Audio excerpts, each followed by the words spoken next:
Hello guys, welcome back to another mini blog. তো ঘড়িতে তখন রাত্রির বেলা 11টা 4 বাজে। আমরা বেরিয়ে গেছিলাম হচ্ছে প্রথমে মাসির বাড়ি যাব, তারপরে ওখান থেকে এক জায়গায় যাব, সেটা হচ্ছে দীঘা। বাট হ্যাঁ, রাস্তায় যেতে গিয়ে একটুকু বোরিং ফিল করিনি, কারণ সেই সময় একটা আমাদের জন্য একটা প্রচণ্ড বড় একটা নিউজ আমাদের বাঙালির, সেটা হচ্ছে আমাদের ইন্ডিয়া জিতে গেছে।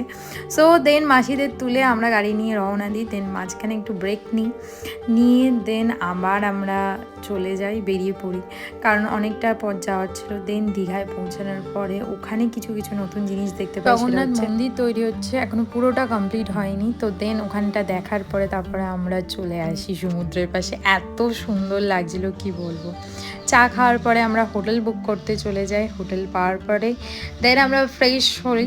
সো আজকে ভিডিওটা এইটুকুনি, দেখা হচ্ছে খুব তাই নেক্সট ভিডিওতে, সেকেন্ড পার্টে। ততক্ষণের জন্য bye bye, love you, take care.